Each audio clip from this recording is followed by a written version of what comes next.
I wasn't able to be there. We can't travel at this time because of all of the COVID complications. And so I talked to, I guess he would be my brother-in-law. I talked to him today and just said, well, how was it and how did it go? And, he, to my knowledge, doesn't really know the Lord, but so his report was flavored by, what he saw. And apparently it was a typical British cold winter's day, and he described the rain and the wind and the rest of it. But I was able to tell him that although it might have been dark and dreary there, where Phyllis was right now, it wasn't like that. It was welcoming, it was pain-free. And that she'd heard some words that she spent her life waiting to hear. And that was well done, the good and faithful servant. Because when my dad passed away, then my stepmom took over as the pastor of our church. And that's not easy at any time, but it's certainly not easy when you've just lost your husband. But not only is she there, but as a result of the season that we're in, we have some wonderful reunions to look forward to. We're talking about Christmas, right?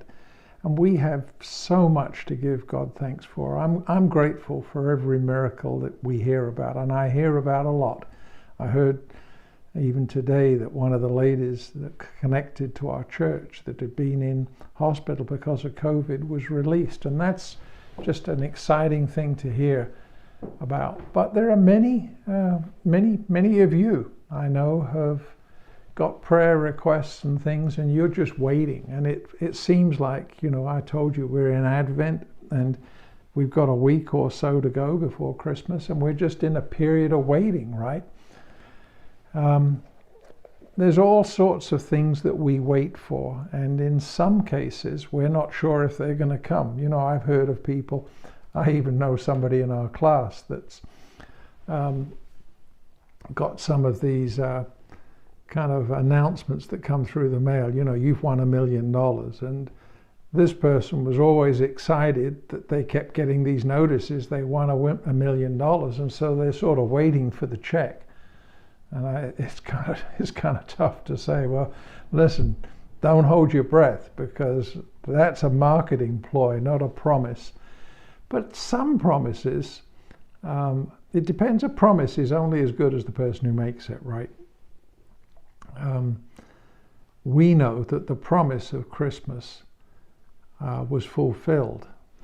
Talking about promises that weren't fulfilled, I saw a story of some parents who came home after having been out for a special night. They'd left their kids in the care of a babysitter. And when they got home, everything was in apple pie order and the kids were all asleep. And so they were just very effusive in their thanks to the babysitter. And as she walked out the front door, she turned around. She said, "Oh, by the way, I promised Tommy that if he'd stay in bed and go to sleep, that you'd buy him a pony in the morning. See ya." So I don't imagine they'd use that babysitter again. But, the promise is only as good as the person that makes it. And the reality is that Christmas, for many, many decades, for many centuries, was a promise. The Jewish people looked forward to the day that Messiah was coming. When eventually he did come, they failed to realize it, and there can't be anything more frustrating than to think you're waiting for something and then eventually to realize all that time you've been waiting, actually it'd been here. It's like you're told that there's a special gift coming for you, and you wait and you wait and you wait, but actually it's sitting in the mailbox and you never go out and pick it up. Christmas was the fulfillment of a promise. And because of Christmas, we have a host of promises that are filled for us. In 1986, Oklahoma State University's quarterback was a young man called Randy Johnson. He was President Lyndon Johnson's nephew. And he apparently wasn't a particularly wonderful quarterback, and the team was a pretty mediocre team. But mediocre or not, he and his teammates would be lifted to legendary greatness if they could just manage to beat their arch rival, the University of Oklahoma, in the season-ending game. And so here it was in the season-ending game of 1996, and Oklahoma State, by some sort of a miracle, were only down by 6 points. But they were down, and really little hope remained that they'd score again to win, as it was almost 80 yards between them and the goal line. And there was only moments left on the clock, and like it was in the UK today, apparently it was cold and rainy. And so there's Oklahoma State, and they're just covered in mud, and they just looked dejected.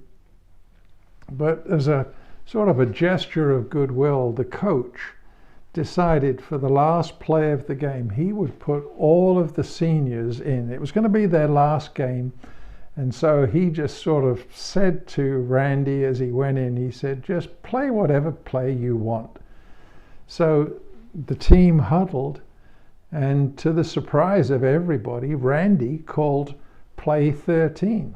It was a trick play that they'd never used, and for good reason, because apparently it had never worked in practice.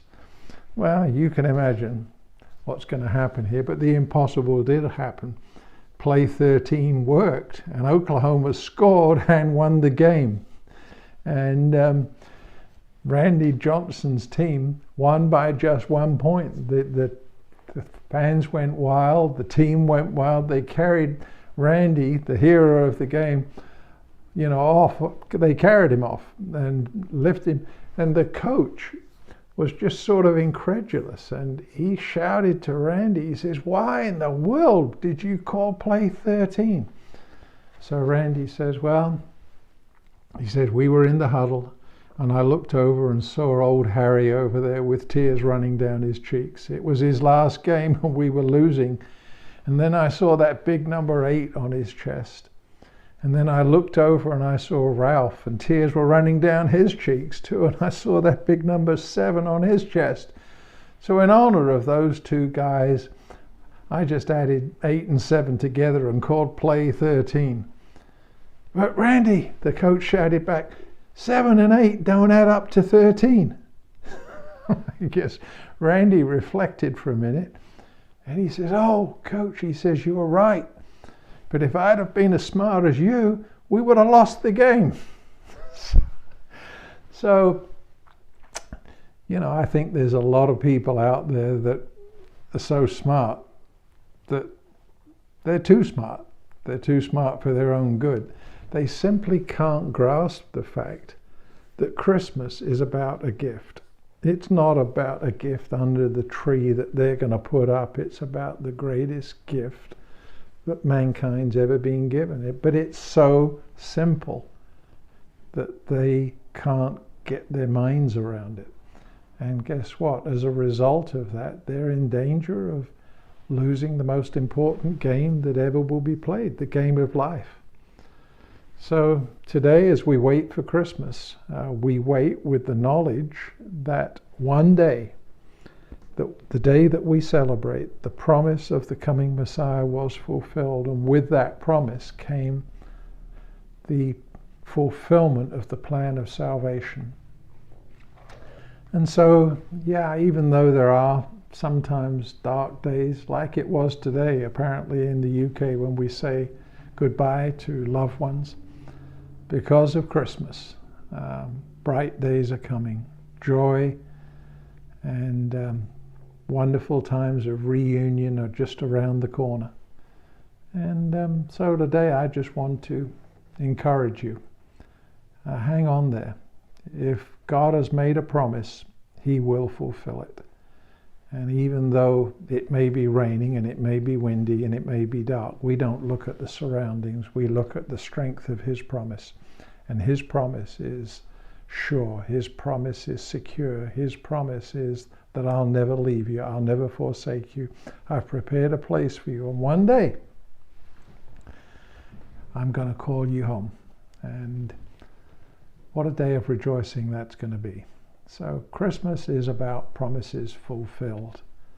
And I'm looking forward to being able to celebrate that next week. Love you all. See you tomorrow. Bye-bye.